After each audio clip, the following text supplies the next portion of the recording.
আসসালামু আলাইকুম ওয়া রাহমাতুল্লাহি ওয়া বারাকাতুহু আলহামদুলিল্লাহ ওয়াস সালাতু ওয়াস সালামু আলা রাসূলিল্লাহ ওয়া আলা আলিহি ওয়া আসহাবিহি ওয়া বারিক ওয়া সাল্লিম আল্লাহুম্মা সাল্লি আলা মুহাম্মাদিন নাবিয়িল উম্মি ওয়া আলা আলিহি ওয়া সাল্লিম তাসলিমা।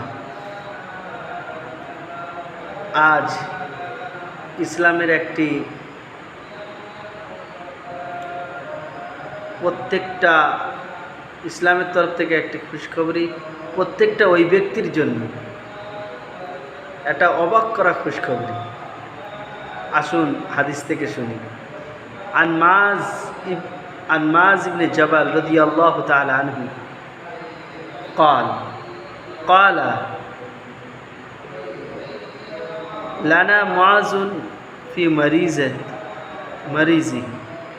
قد سمعت من رسول الله صلى الله عليه وسلم شيئا كنت أكتمكموه سمعت رسول الله صلى الله عليه وسلم يقول من كان آخر كلامه لا إله إلا الله وجبت له الجنة।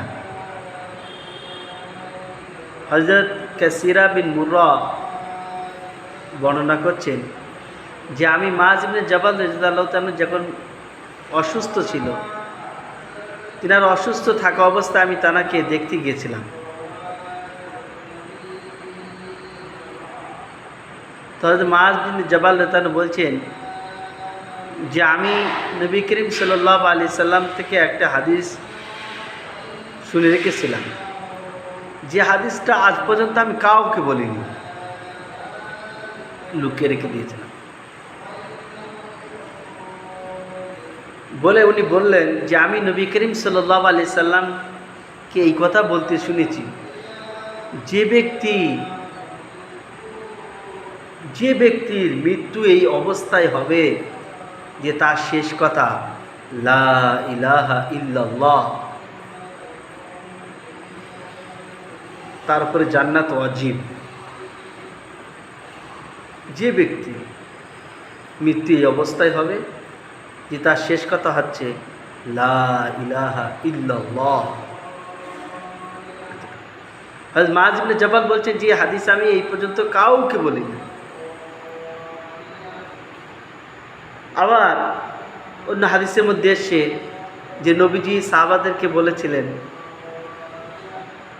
যে মান ক্বালা লা ইলাহা ইল্লাল্লাহ দাখালাল জান্নাহ, তো সাহাবারা অনেক সময় বলেছিলেন যে আল্লাহ রাসূল তাআলা পুরো উম্মতে মুসলিমাকে বলে দিই। নবীজি বলেন না, ছেড়ে দাও, যে যতটা আমল করে করুক, ওইটার জন্য সে জান্নাতে অতটা সম্পত্তি পাবে। তো বোঝা গেল যে আমাদের উম্মতে মুসলিমা সকলকেই শিরিক মুক্ত ঈমান নিয়ে দুনিয়া থেকে যাওয়ার চেষ্টা করতে। আমরা যে দুনিয়া থেকে শিরিক মুক্ত ঈমান নিয়ে যেতে পারি, ইনশাআল্লাহ আল্লাহ তাআলা দয়া জান্নাতে অবশ্যই আমরা প্রবেশ করি।